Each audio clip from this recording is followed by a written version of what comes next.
aórtica no se abre adecuadamente. Las causas son variadas, ¿no? Dependiendo de la edad del paciente. Entonces, por ejemplo, 25% de las valvulopatías se van a presentar, miren, hasta el 80% en varones, ¿no? De lo que es la estenosis aórtica. Ahora, en cuanto a la etiología, tenemos dos grupos. Pueden ser los pacientes jóvenes y los pacientes ancianos, ¿no? Por ejemplo, si son pacientes jóvenes, por ejemplo, alguno de ustedes que tenga una estenosis aórtica, ¿cuál será la causa? La causa más frecuente es que haya nacido con una válvula aórtica bicúspide. La válvula aórtica normalmente, chicos, tiene 3 válvulas, por eso es que en la ecocardiografía se ve así como una imagen de una Y invertida, como la imagen del Mercedes-Benz, esa imagen tiene la válvula. Por eso siempre les digo que todos tenemos un Mercedes-Benz en nuestro corazón. A no ser que tengamos una aorta bicúspide, ¿no? Por ahí no tiene una boquita de pescado. Entonces, chicos, ¿cuántos se han hecho una ecocardiografía de ustedes? A ver, nadie sabe, ¿no? Pero les hago cuando quieran, ¿no? Para que vean su Mercedes-Benz y a la larga tengan su Mercedes-Benz. Entonces, chicos, la causa más frecuente en pacientes jóvenes es la aorta bicúspide. Es esta patología congénita muy frecuente que muchas veces pasa sin dar síntomas, y cuando ya se sabe, cuando por otra causa el paciente fallece y al hacer el examen de necropsia se ve que la válvula aórtica era bicúspide, ¿no? Por eso es frecuente. Pero generalmente el paciente pues no hace síntomas, no sabemos si tenemos una aorta bicúspide hasta que nos hacemos una ecocardiografía. Entonces, hasta el 50% en caso de que el paciente sea joven, la causa es una aorta bicúspide. Ahora, un 25% es posinflamatorio. ¿Qué quiere decir? Que es secuela de la cardiopatía reumática. Entonces, vean cómo esta enfermedad, esta fiebre reumática que hemos dicho que está de la mano con la pobreza, con el hacinamiento, afecta a todas las válvulas, ¿no? Primero mitral, luego aorta y luego la tricúspide. Entonces, 25% por causa de cardiopatía reumática. Un 18% es degenerativa, ¿no? Por ejemplo, que el paciente pues haya tenido algún problema y haya producido calcificación a nivel de las válvulas. Menor etiología, por ejemplo, que sea una válvula aórtica con solo una comisura, ¿no? O que sea una válvula hipoplásica, o hasta un 2% no se llega a saber la causa, ¿no? Es idiopática o indeterminada. Ahora, si el paciente ya es mayor, que es un paciente, por ejemplo, mayor de 70 años, muy poco va a ser pues la aorta bicúspide, ¿no? Será un 27%, porque ya en mucho tiempo pues ha dado calcificación y ha producido una estenosis. Pero miren, hasta un 48% es degenerativo. ¿Qué quiere decir? Que las válvulas también envejecen, ¿no es cierto? O sea, todo nuestro cuerpo envejece. Las válvulas se van llenando también de calcio, y al calcificarse no deja que se abra bien la válvula aórtica, o sea, hasta un 48%. Ahora, el 23%, fíjense, la causa postinflamatoria se mantiene tanto en jóvenes como en adultos mayores, ¿no? Hasta un 23% puede ser por una causa como secuela de la fiebre reumática, y un 2% pues que no se llega a determinar por qué se produjo, ¿no? Ya lo encontramos al paciente con una válvula cerrada, calcificada, ya no podemos saber qué pasó. ¿Será que ha nacido con una bicúspide y en muchos años se ha producido? Puede ser, no sabemos, ¿no? ¿O será que el paciente tuvo una cardiopatía reumática? Pero cuando hay cardiopatía reumática, chicos, lo más frecuente es que afecte primero la mitral y luego la aórtica. Eso es lo frecuente. Pero como sabemos también, en medicina nada es absoluto, ¿no es cierto? Podría darse el caso. Entonces, esas son las diferentes causas de la estenosis aórtica. En cuanto a la fisiopatología, vamos a ver, en cuanto a la etiología, primero vamos a ver que puede haber causas que no necesariamente estén afectando el aparato valvular. Por ejemplo, la miocardiopatía hipertrófica, ¿no? Volvemos a esto, miren, el ventrículo izquierdo. Normalmente las paredes del ventrículo izquierdo pueden medir hasta 11 milímetros, ¿no? Que es más o menos acá. Pero miren estas paredes. Está bueno este corazón para un anticucho, ¿no? Ahora que estoy de hambre, estoy imaginando una anticucho.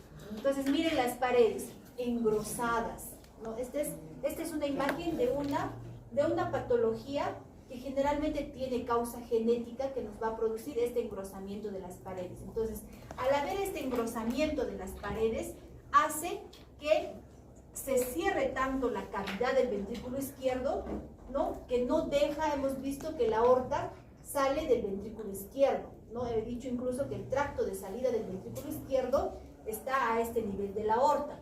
Entonces, estas paredes engrosadas, ¿qué hacen? Que la válvula aórtica no se pueda abrir adecuadamente. Son tan gruesas que hacen un efecto mecánico, ¿no? De presión y no dejan que la válvula aórtica se abra. Entonces, puede ser que parte de esta patología de la miocardiopatía hipertrófica, esta válvula no se abra adecuadamente.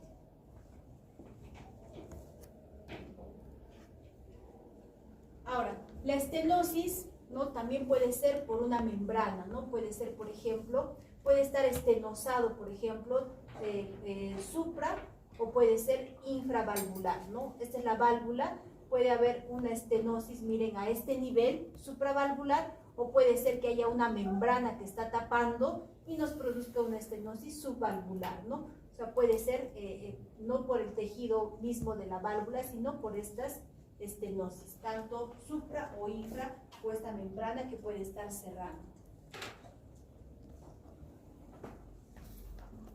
Ahora, si tenemos una válvula así como vemos acá, miren, ya la encontramos así, calcificada, miren, y pues está cerrada, ¿no?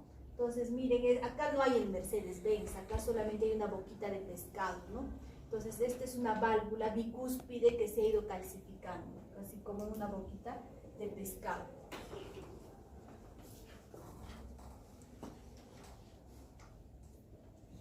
Ahora, ¿qué vamos a tener en lo que es la fisiopatología?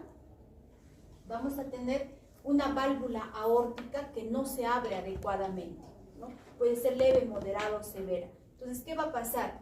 El ventrículo izquierdo tiene que mandar la sangre. El ventrículo izquierdo manda la sangre a través de la aorta. Entonces, ¿qué va a hacer el ventrículo izquierdo? Va a tener que hacer mayor presión, ¿no? Va a tener que aumentar no solamente el grosor de las paredes, sino va a aumentar la presión para que de esta manera pueda mandar la cantidad de sangre a través de la aorta hacia la circulación. Entonces, ¿qué va a pasar? Se va a hipertrofiar las paredes del ventrículo izquierdo. Es como cualquier músculo, el corazón, ¿no? Por ejemplo, si nosotros hacemos pesas con nuestro brazo, ¿qué pasa con el brazo? Se hipertrofia los músculos, ¿no? Es igual, el corazón, el ventrículo izquierdo tiene que vencer esa válvula cerrada, que va a hacer mayor presión, y el ventrículo, ¿qué va a pasar? Se va a hipertrofiar. Entonces, al hipertrofiarse, ¿no? Ya sabemos también que el tejido miocárdico que se hipertrofia, ya las células miocárdicas no son iguales, ¿no? Sino son células que ya tienen otro tipo de características, no son de tipo fetal. ¿Qué va a pasar? Estas células mueren a la larga, ya sea por autofagocitismo o mueren por autofagia, o ¿cómo es el otro? La muerte, apoptosis, y son reemplazados por otro tipo de material, ya sea colágeno, sea elastina. Entonces, a la larga, estos miocitos son reemplazados por ese tejido, y el corazón pues va a llegar a dilatarse, ¿no? En algún momento, en una etapa ya avanzada. Entonces, ¿qué va a pasar con este ventrículo izquierdo hipertrofiado? Va a necesitar mayor consumo miocárdico de oxígeno, va a necesitar hacer mayor fuerza de contracción para hacer una buena sístole, ¿no? Y pues a la larga va a ser reemplazado por ese tejido, va a producir una disfunción diastólica. ¿Por qué? Porque estamos hablando de un tejido grueso. Hemos dicho que en la diástole es donde el miocardio, es donde el corazón se dilata, y en este momento también el miocardio se perfunde por las arterias coronarias. Entonces tenemos un tejido grueso, tenemos un tejido que se ha hipertrofiado, entonces hay primero una disfunción diastólica. O sea, el corazón tiene fuerza para contraerse, pero no tiene una adecuada dilatación. Entonces hay primero una disfunción diastólica, luego este tejido es reemplazado, como hemos dicho, por colágeno, por elastina, y también va a haber una disfunción sistólica, ¿no? Todo eso nos va a llevar finalmente ¿a qué? A la falla cardíaca. Entonces todas las valvulopatías a la larga nos llevan a la falla cardíaca. En cuanto al cuadro clínico, chicos, la estenosis aórtica es conocida o es típica la presentación de la estenosis aórtica por 3 síntomas, ¿no? Que es la triada clásica de la estenosis aórtica. Uno, la disnea, como vemos acá cuando el paciente hace actividad física, ¿no? La dificultad para respirar. Otro es la angina o angor, ¿no? El paciente tiene este dolor anginoso, este dolor opresivo retroesternal con sensación de ahogamiento, el dolor anginoso. Y otro es el síncope. Entonces, la triada clásica de la estenosis aórtica: disnea, angina y síncope. No se olviden de eso. Cuando un paciente nos refiere a estos síntomas, hay que sospechar de la estenosis aórtica. Ahora vamos a tener vasodilatación periférica, pero estamos frente a una patología que tiene gasto cardíaco fijo o bajo, ¿no es cierto? Porque cada vez está llegando pues menos sangre al ventrículo izquierdo. Puede presentar arritmia. El síncope se puede presentar incluso en reposo. ¿Por qué se presenta el síncope? Porque estos pacientes hacen arritmia ventricular, ¿no? O sea, hacen una taquicardia ventricular. En algunos casos también pueden presentar fibrilación auricular, pueden presentar un bloqueo auriculoventricular transitorio. Entonces, ¿qué vamos a tener? Vamos a tener, por ejemplo, un paciente con una estenosis aórtica cuando ya es severa. Tenemos un miocardio hipertrofiado, aumentan las necesidades metabólicas de oxígeno. Entonces el paciente va a necesitar, tiene una disfunción diastólica, quiere decir que no se está dilatando adecuadamente. Entonces no hay una buena reperfusión a nivel del miocardio en la diástole. Entonces por eso es que el paciente presenta ese dolor anginoso, ¿no? No hay una buena perfusión miocárdica. En cuanto al examen físico, lo que vamos a tener es el pulso parvus et tardus, ¿no? Es este pulso que acompaña a todas las patologías con bajo gasto cardíaco.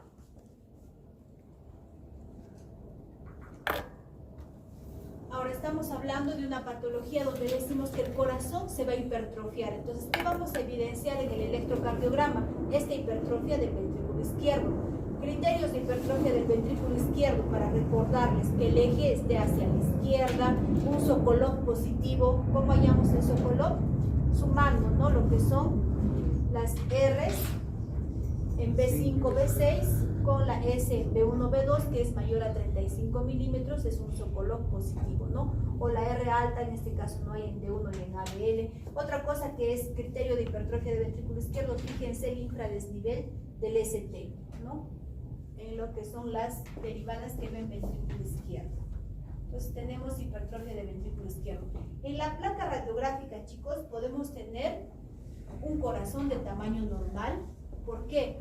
Porque estamos hablando de que el corazón en fases iniciales se remodela, ¿no es cierto? O sea, se hipertrofia las paredes, pero es concéntrico, no es excéntrico, o sea, no es hacia afuera, sino es concéntrica esta remodelación, de tal manera que las paredes son engrosadas y la cavidad del ventrículo izquierdo se va haciendo cada vez más pequeñita.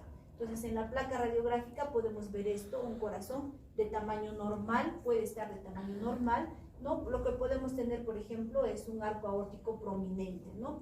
Y el botón aórtico, en este caso, no es muy prominente, como vemos, ¿no? Esto van a ver la diferencia con lo que es la insuficiencia aórtica. La ecocardiografía, ¿qué nos va a mostrar? Miren, esta es la aorta que está saliendo del ventrículo izquierdo. Miren las valvas calcificadas, cerradas, no se abren, ¿no? Entonces acá por presión, por gradiente, podemos medir si esta estenosis es leve, moderada, severa. Ahora, si fuera también una hipertrofia del ventrículo izquierdo, veríamos, ¿no?, que el aparato valvular está normal, pero estas paredes estarían engrosadas.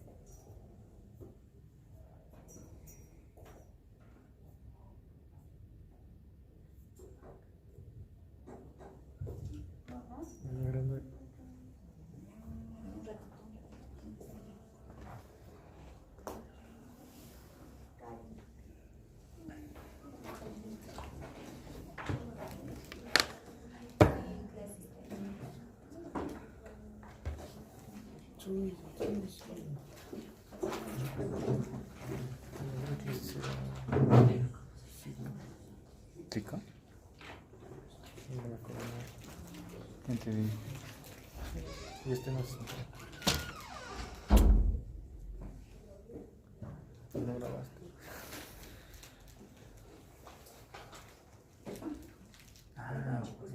Examen fue enero, ¿no? Examen era el día siguiente fue gastro. Yo no vine probado. Esa imagen, ¿no? Entonces, la ecocardiografía, igual que todas las valvulopatías, no solamente nos da el grado de severidad, no solamente nos da el grado de severidad, sino nos va a dar también el grosor de las paredes. Es importante saber qué tan engrosadas ya están las paredes. También nos puede dar datos de la etiología, ¿no? Si está afectada la mitral, pensaré que la válvula, que la causa es una cardiopatía reumática. O si solamente está afectada la aorta, puede ser una bicúspide o puede ser una degenerativa, etc. También es importante la fracción de eyección. Como ustedes ya se habrán dado cuenta, si el ventrículo izquierdo aumenta en grosor, la fracción de eyección está aumentada, porque es un músculo que hace mayor fuerza, ¿no? Entonces acá también los pacientes tienen fracción de eyección alta, ¿no? Una fracción de eyección ya menos de 60% también es una fracción de eyección disminuida para este tipo de pacientes. Entonces la ecocardiografía es el gol estándar en el diagnóstico y también para darnos la etiología, ¿no? Entonces acá, por ejemplo, es una imagen, es un eje, es un modo M, un corte en modo M, donde vemos la diástole y la sístole, ¿no? La diástole y la sístole. Acá podemos ver, miren, que las paredes están engrosadas y va a tener pues una fracción de eyección, miren, de 76%. ¿Por qué la fracción de eyección está en 76%? Porque estas paredes están engrosadas. Entonces acá el problema no es una baja fracción de eyección, sino acá es una disfunción diastólica ya también. Acá el corazón está engrosado y no se dilata, no se reperfunde adecuadamente porque no hay una buena diástole en estos pacientes. Acá nosotros hacemos ya por medida de presiones, ¿no? Medimos gradientes para ver si esto pues es leve, moderado o severo, ¿no? Leve, por ejemplo, es hasta 20, de 20 a 40 moderado, puede ser severo a más de 40, ¿no? Entonces acá ya vemos el grado de severidad de la patología. Ahora, en cuanto al tratamiento, chicos, este tipo de pacientes ya sabemos que en la diástole es donde hay la reperfusión, entonces el paciente presenta dolor anginoso, puede ser sometido a un cateterismo, ¿no? Esta es una imagen de un cateterismo, se entra por un catéter y con una sustancia de contraste se pinta lo que son las arterias para ver pues si el paciente en alguna parte de las arterias tiene alguna estenosis, ¿no? Entonces eso, si el paciente presenta el dolor anginoso. Ahora, la historia natural es que hacia la 7ª o 8ª década de la vida el paciente presenta estos síntomas, que ya hemos dicho que es síncope, angina y disnea, ¿no? Si el paciente presenta, por ejemplo, angina de pecho y no le damos tratamiento a este paciente, tiene un promedio de vida de 3 años. Si el paciente presenta síncope, de 3 años también. Si el paciente presenta disnea, el promedio de vida es de 2 años. Entonces estos pacientes, miren, del 10 a 20% pueden morir por muerte súbita. Es un paciente que de un momento a otro, pues sin mayor complicación, muere, ¿no?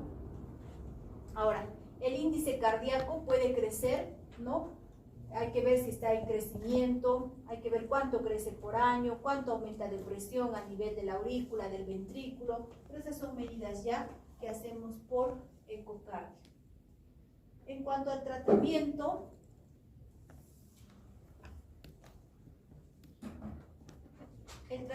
chicos, el tratamiento puede ser medicamentoso o puede ser un tratamiento quirúrgico, ¿no? Por ejemplo, si el paciente está asintomático.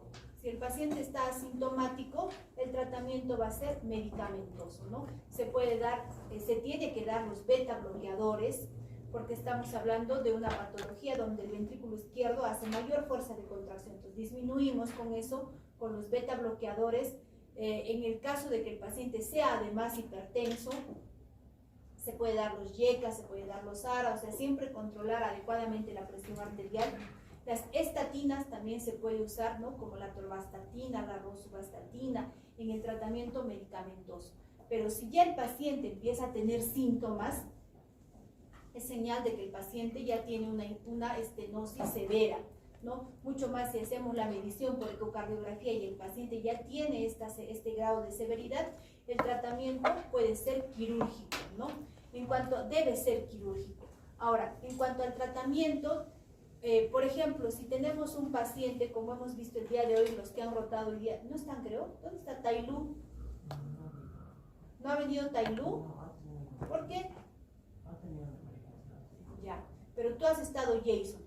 En la práctica, ¿qué hemos visto, Jason? Hemos visto que un abuelito, no sé si te acuerdas, está en espera de que le hagan un TAVI, ¿no? ¿Qué es un TAVI? Es este procedimiento, como ya les había mencionado en la práctica, ¿no? Si es un pacientito, por ejemplo, que tiene 90 y tantos años, donde ya el promedio de vida no es mucho, ¿no? Someterlo a un cambio de válvula para el poco tiempo que le queda para vivir, pues a veces ya es contraproducente, ¿no? Entonces hay otros procedimientos como por ejemplo el TAVI, que es entrar por un catéter, como ven acá, se entra, se pasa lo que es la válvula aórtica, una vez que esté en la válvula aórtica se insufla el baloncito y se jala. Entonces, ¿qué va a hacer? Va a hacer que se rompan las valvas, ¿no? Y ahí se coloca como esta mallita, que es como un stent, ¿no? Un stent que lo va a mantener, como una mallita, como un stent que lo va a mantener abierto. Entonces, este es un tratamiento paliativo que se hace sobre todo en pacientes que tienen pues una edad avanzada, ¿no? O puede ser en pacientes que pueden tener ese tratamiento un tiempo y después ya ser sometidos a tratamiento quirúrgico. O sea, al cambio de la válvula. Entonces, este es este dispositivo, miren que lo mantiene abierto las valvas de la válvula, ¿no? Es como una mallita, pues como un stent.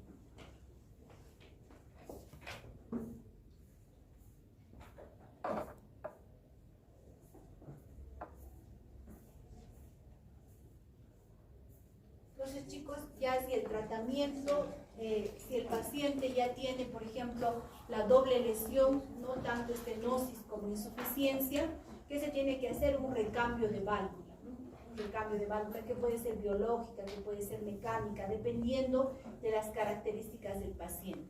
Entonces, chicos, esto con respecto a la estenosis aórtica.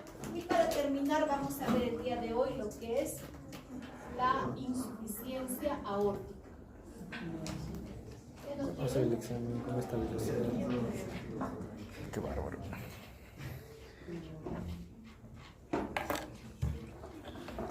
Sí,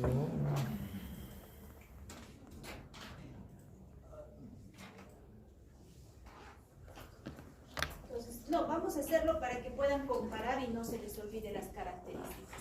Cuando hablamos de insuficiencia ya sabemos que estamos hablando de que las valvas de la válvula aórtica no se cierran adecuadamente. Entonces, ¿qué va a pasar? La sangre del ventrículo izquierdo, el ventrículo izquierdo hace esta fuerza de contracción y manda la sangre por la aorta hacia la circulación sistémica. Si no se cierra bien la válvula aórtica, va a regurgitar sangre de la aorta al ventrículo izquierdo. Entonces el ventrículo izquierdo en cada latido va a mandar mayor cantidad de sangre hacia la aorta, ¿no? Entonces, ¿qué va a hacer el ventrículo izquierdo? Va a tener que crecer, va a tener que dilatarse porque está recibiendo cada vez mayor cantidad de sangre. Es diferente a la estenosis, como ven, ¿no? Puede ser causada por enfermedad valvular primaria o por enfermedad de la raíz aórtica. Por ejemplo, un aneurisma de la raíz aórtica nos va a producir la insuficiencia aórtica, ¿no? La enfermedad valvular puede ser primaria, congénita o adquirida, puede ser aguda o puede ser crónica, puede ser una enfermedad de la raíz aórtica, ¿no? Que puede ser genética por una degeneración quística de la capa media o puede ser adquirida, ¿no? Ya sea, como ya hemos visto, ¿no? Por una secuela de cardiopatía reumática, por ejemplo. Entonces, ¿qué vamos a tener? Miren, normalmente la válvula es así, ¿no? Pasa la sangre del ventrículo izquierdo y se cierra la válvula. Se cierran las valvas y ya no regresa la sangre. Pero en la insuficiencia, ¿qué vamos a tener? La sangre del ventrículo izquierdo pasa a la aorta y al no haber un cierre adecuado, esta sangre está regurgitando de la aorta hacia el ventrículo izquierdo. Entonces el ventrículo izquierdo cada cada vez trabaja con mayor volumen.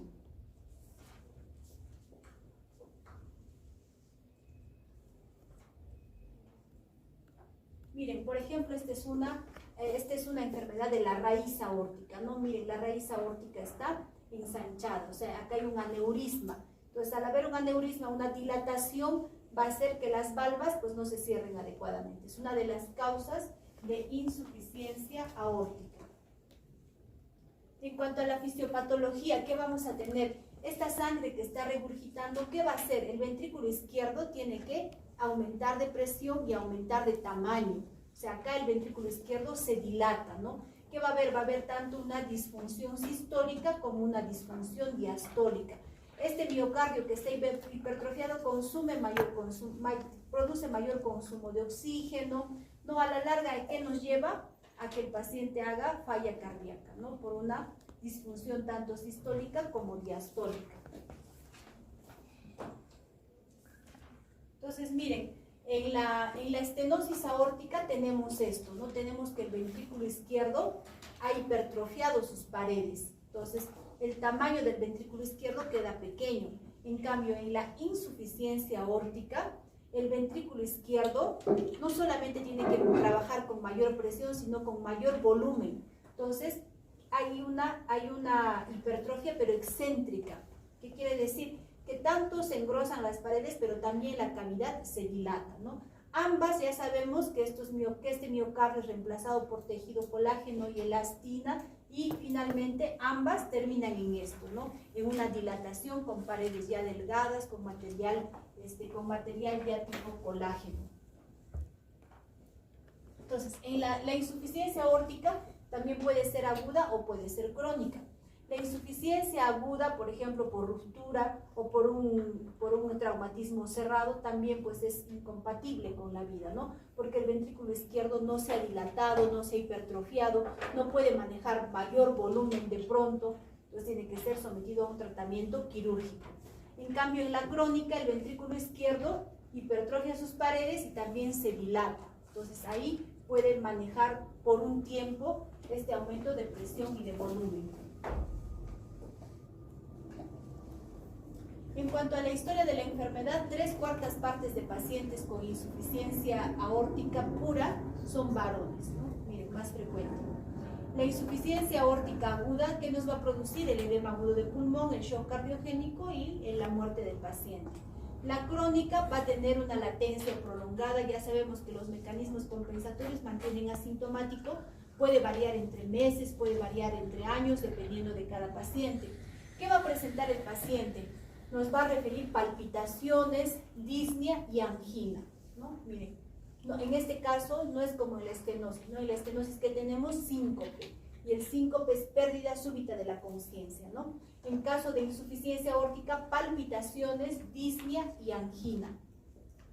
Va a haber un crecimiento o una cardiomegalia, ¿no? Va a haber crecimiento sobre todo de las cavidades izquierdas, como vemos acá. Los síntomas ya sabemos: palpitaciones, pulsación prominente, hay dolor precordial, pero este dolor no es tipo anginoso, no es un dolor atípico que nos refiere el paciente. Esta patología, chicos, es conocida como la valvulopatía de los epónimos, ¿no? Porque vamos a tener todo esto, miren, vamos a tener, por ejemplo, el pulso saltón o de Corrigan. Tenemos una presión diferencial o una presión aumentada, ¿no? La sistólica está muy alta y la diastólica baja, o sea, hay una diferencial aumentada. El signo de Muset, de Müller, de Kinkel, la maniobra de Liang, ¿no? Y el latido de punta desplazado, que vamos a definirlo acá. El signo de Muset es el balanceo sincrónico de la cabeza con los latidos, o sea, cuando ya es un paciente con insuficiencia aguda, insuficiencia aórtica crónica, ¿no? El paciente en cada latido mueve la cabeza. Ese es el signo de Muset. El signo de Müller es cuando nosotros le abrimos la boca al paciente y vamos a ver que con cada latido hay también una pulsación en la úvula. Ese es el signo de Müller. El signo de Rosenbach es la pulsación con cada latido en el hígado. El signo de Gerald es la pulsación igual con cada latido en el vaso. El signo de Quinque es la pulsación a nivel del lecho capilar. Si nosotros vemos las uñas del paciente, vamos a ver que hay un latido ahí, hay una pulsación con cada latido, ¿no? El signo de Durocier, que es el soplo sistólico y diastólico al comprimir la arteria femoral. El signo de Traube, que es el ruido de pistoletazo al auscultar la arteria femoral. Entonces, como ven, es la patología de los efónimos, ¿no? Todo eso podemos encontrar en la insuficiencia aórtica.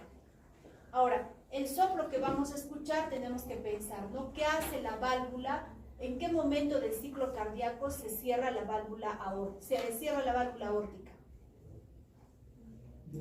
En la diástole. Entonces el soplo va a ser diastólico, ¿no? Puede ser holodiastólico, o sea, en toda la diástole, o puede ser a la mitad de la diástole, ¿no? Depende si es leve, moderado o severo. Ahora, el soplo característico, chicos, de la insuficiencia aórtica, y que ustedes van a leerlo, es el soplo de Austin Flint, ¿no? Este es el soplo característico de la insuficiencia aórtica. ¿Y por qué se produce este soplo de Austin Flint? Cuando hablamos del soplo de Austin Flint, es cuando ya el paciente tiene una regurgitación de moderada a severa. Entonces, tanto es la regurgitación de sangre que vuelve de la aorta al ventrículo izquierdo, que hace esta regurgitación que la válvula mitral no se abra adecuadamente. Entonces, si nosotros escuchamos un soplo a nivel de la válvula mitral, ¿no? que semeja como si fuera una estenosis de la válvula mitral. ¿Por qué? Porque es esta cantidad de sangre que está regurgitando que no deja que las valvas de la mitral se abran. Ese es el soplo de Austin Flint, ¿no? Cuando estas valvas de la mitral no se abran adecuadamente por el flujo regurgitativo de la válvula aórtica. En lo que es el electrocardiograma, vamos a encontrar una hipertrofia del ventrículo izquierdo, va a haber un descenso del ST porque hay sobrecarga sistólica del ventrículo izquierdo. En la placa radiográfica van a ver, a diferencia de la estenosis aórtica, en este caso sí tenemos una gran cardiomegalia, porque el ventrículo izquierdo se hipertrofia y se dilata, ¿no? También una dilatación de la raíz aórtica. Entonces, miren en el electrocardiograma que va a haber hipertrofia de ventrículo izquierdo si hallamos el Sokolov positivo, y miren este infradesnivel del ST, ¿no? En B5, B6 es por una sobrecarga sistólica del ventrículo izquierdo. Entonces miren esta placa radiográfica, ¿no? Es diferente a la estenosis aórtica. En la estenosis veíamos un corazón pequeño, ¿no? Pero miren acá, es una gran cardiomegalia. Y el botón aórtico también está prominente. En la ecocardiografía, como ya sabemos, nos va a dar el grado de severidad, nos va a dar el tamaño, incluso el flujo regurgitativo, el tamaño del chorro podemos ver. Podemos ver también si hay afectación a nivel de estas valvas de la mitral, o sea, si no deja que se abra adecuadamente. Podemos hallar la tensión al final de la diástole, podemos ver también cuál ha sido la causa, ¿no? Si ha sido patología mitral, si ha sido calcificación, si hay disección de la aorta, etc. Estos pacientes también pueden ser sometidos a cateterismo para ver si hay alteración o hay algún estrechamiento a nivel de las arterias coronarias. Entonces, miren, esta es una imagen de una ecocardiografía. Esta es la aorta que está saliendo del ventrículo izquierdo. Y miren, la sangre sale a la aorta, pero este chorro regurgita, ¿no? Es esta cantidad de sangre que ven acá. Normalmente pasa a la aorta.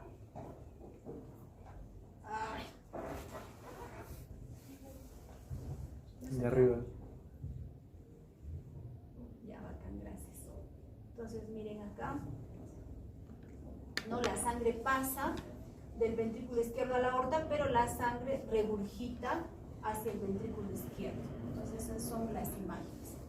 En cuanto al tratamiento, el tratamiento se debe hacer siempre, ya sabemos, en valvulopatías, profilaxis de endocardías, ¿no? ¿Por qué? Porque esto pues tiene una alta mortalidad. Se puede usar los YECA. En este caso, chicos, los vasodilatadores están contraindicados en la insuficiencia aórtica. No se usa vasodilatadores. Se usa YECA si el paciente es hipertenso y también para evitar el remodelado, ¿no? Ahora, la indicación quirúrgica depende de los síntomas. Si el paciente está asintomático, probablemente sea leve o moderado, ¿no? Pero si el paciente ya tiene síntomas, entonces el paciente tiene que ser sometido a un tratamiento quirúrgico. Para ello es importante ver la fracción de eyección. Si la fracción de eyección ya es menos del 60%, es una indicación de que el paciente debe ser tratado quirúrgicamente. También hay que ver el tamaño del ventrículo izquierdo hacia el final de la diástole, ¿no? Si es mayor de 55, también debe ser sometido a tratamiento quirúrgico. Ver la capacidad funcional del paciente. También hay que medir la raíz aórtica, ¿no? Y ahora, si la insuficiencia aórtica es aguda, ya sabemos que tanto la insuficiencia aórtica aguda como la insuficiencia mitral aguda, el tratamiento debe ser quirúrgico, porque si no el paciente fallece. Ahora, por ejemplo, si nosotros tenemos esta dilatación de lo que es la raíz aórtica, ¿qué se tiene que hacer? Se tiene que colocar una prótesis, como vemos acá, ¿no? Miren. Entonces, ¿qué se hace? Se secciona la parte dañada o la parte aneurismática y se coloca pues una prótesis del tamaño de la aorta. Incluso, miren, las arterias coronarias salen de la aorta. Se tiene que volver a recanalizar las arterias coronarias a la prótesis. Entonces, por ejemplo, si es que fuera un aneurisma, ¿no?, de la raíz aórtica. Entonces, el tratamiento, chicos, siempre viendo la causa, ¿no? Si puede ser un reemplazo de una válvula o una prótesis. Y en cuanto a las válvulas, pueden ser mecánicas, pueden ser válvulas biológicas. Eso depende de las características del paciente. Por ejemplo, si es un paciente ya de edad avanzada, ¿no? Bueno, ahora sabemos que viven hasta más de 100 años. Pero el promedio no es pues ese, ¿no? Digamos que sea un paciente de 90 y tantos años o 90 años, que se le puede colocar una válvula biológica. ¿Por qué? Porque la válvula biológica no va a necesitar siempre anticoagulación y porque el paciente, pues la válvula biológica dura más o menos 10 años. Es el promedio que le damos al paciente. Si es un paciente joven, le ponemos una mecánica que dura más tiempo, ¿no? Y además el paciente va a poder hacerse sus controles de TPI-NR, porque recuerden que todo paciente que tiene válvula protésica mecánica tiene que ser anticoagulado. ¿Y con qué tiene que ser anticoagulado? Con warfarina. No hay otro medicamento que se pueda usar en este tipo de pacientes. Ahora, si por ejemplo el paciente vive en una zona muy lejana, digamos que sea una comunidad altoandina o de la selva, que no tiene acceso a un laboratorio mensual, también se le coloca una válvula biológica. ¿Por qué? Porque el paciente no se va a poder hacer sus controles de TPI-NR, puede subir la anticoagulación, le da una hemorragia y el paciente muere. Otra indicación, por ejemplo, de una válvula biológica. Hemos visto que en el caso de la valvulopatía mitral es frecuente en mujeres jóvenes.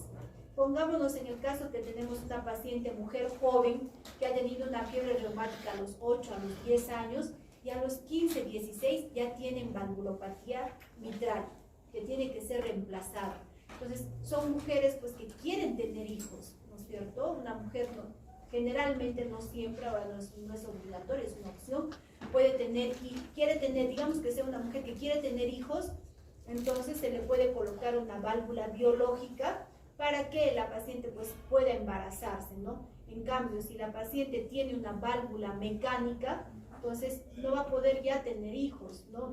Va a estar contraindicado que pueda gestar la paciente, porque tiene que tomar la warfarina, y la warfarina no va a produciría sangrado, pues no está contraindicado la gestación en ellas.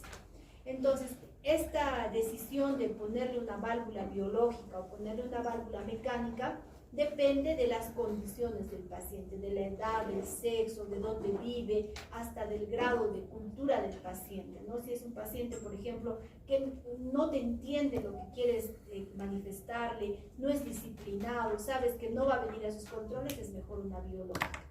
Ya, chicos, entonces en la siguiente clase vamos a continuar con lo que es valvulopatía tricuspidia y empezamos con tromboembolismo, creo que nos toca.